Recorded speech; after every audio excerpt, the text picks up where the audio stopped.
날마다 쓰는 나의 신앙일기 TV 데일리 큐티 나무향기입니다.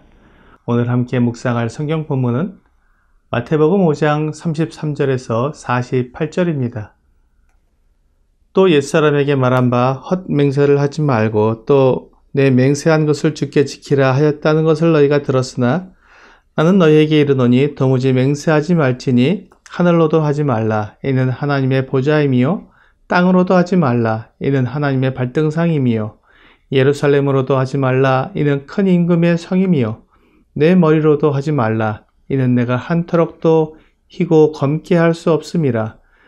오직 너희 말은 옳다 옳다 아니라 아니라 하라. 이에서 지나는 것은 악으로부터 나느니라.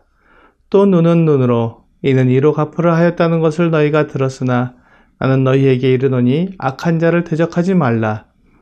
누구든지 내 오른편 뺨을 치거든 왼편도 돌려대며 또 너를 고발하여 속옷을 가지고자 하는 자에게 겉옷까지도 가지게 하며 또 누구든지 너를 억지로 오리를 가게 하거든 그 사람과 심리를 동행하고 내게 구하는 자에게 주며 내게 꾸고자 하는 자에게 거절하지 말라.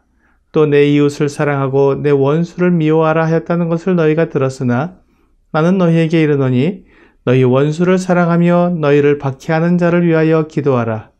이같이 한즉 하늘에 계신 너희 아버지의 아들이 되리니 이는 하나님이 그 해를 악인과 선인에게 비추시며 비를 의로운 자와 불의한 자에게 내려주심이라. 너희가 너희를 사랑하는 자를 사랑하면 무슨 상이 있으리요? 세리도 이같이 아니하느냐?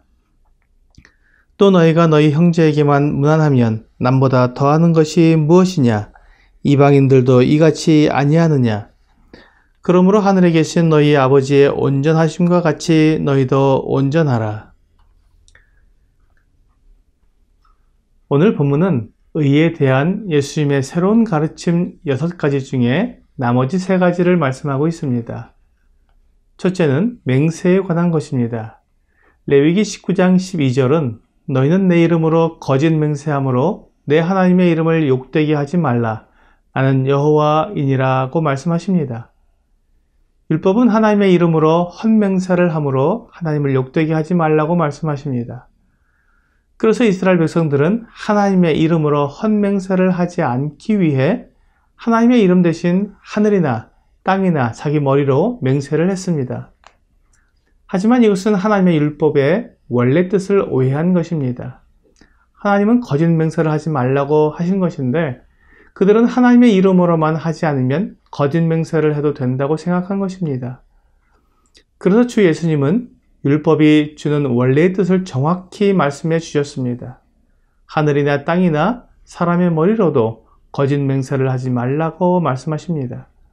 이 세상에 그 무엇도 하나님과 관계가 없는 것이 없으므로 그 무엇으로도 맹세하면 곧 하나님의 이름과 연관이 되기에 반드시 지켜야 한다는 것입니다.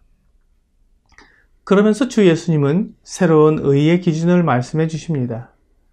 맹세는 서로를 믿지 못하기 때문에 생겨난 것이니 서로를 믿을 수 있도록 옳은 것은 옳다고 말하고 아닌 것은 아니라고 말하라고 말씀해 주셨습니다.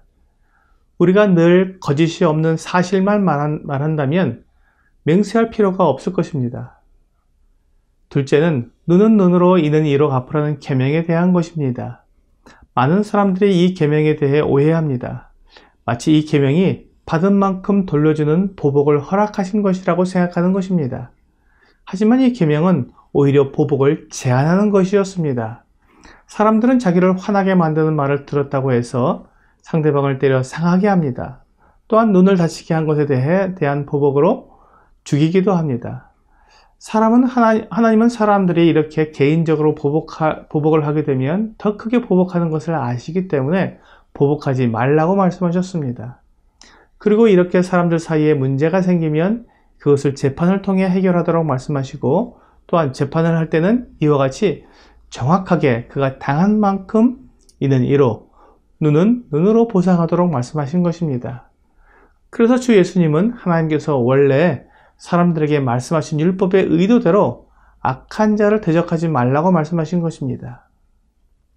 오히려 나를 악하게 대하는 사람에게 의의를 나타내라고 말씀하십니다. 나의 뺨을 때리는 사람에게 다른 쪽 뺨을 내어주는 것은 그 사람에게 보복하지 않겠다는 말입니다. 나의 속옷을 가지려는 사람에게 겉옷까지 내주면 그 사람과 다투지 않게 됩니다. 억지로 오리를 가게 하는 사람과 심리까지 동행하면 그 사람과 친구가 되지 않겠습니까? 또한 구하고자 하는 자에게 주고 꾸고자 하는 자에게 주라고 말씀하셨습니다.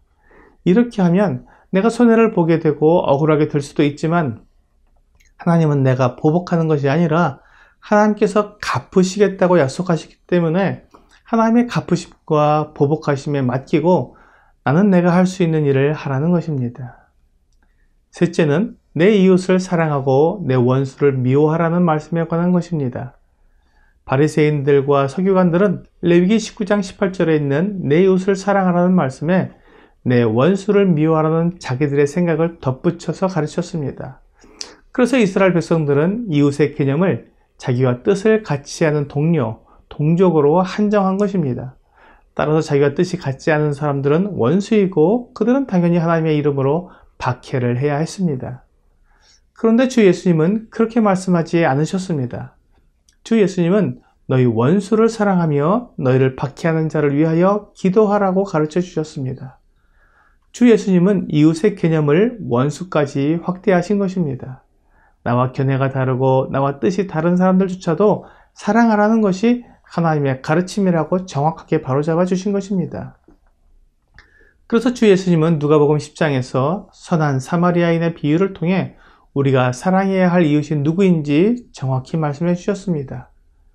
우리가 사랑해야 할 이웃은 나를 사랑하는 사람이 아니라 하나님께서 해를 악인과 선인에게 비추시고 비를 의로운 자와 불의한 자에게 내려주심과 같이 내 주위의 모든 사람이 다 이웃이 되는 것입니다. 오늘의 적용 질문을 보겠습니다. 내 마음을 아프게 한 사람이 있다면 누구입니까? 그에게 어떻게 행하기를 주님은 원하시겠습니까? 나를 아프게 하고 괴롭게 하는 사람에게 우리는 보복하려고 합니다. 그것이 우리의 본성입니다. 하지만 주 예수님은 내가 친히 보복하지 않기를 원하십니다.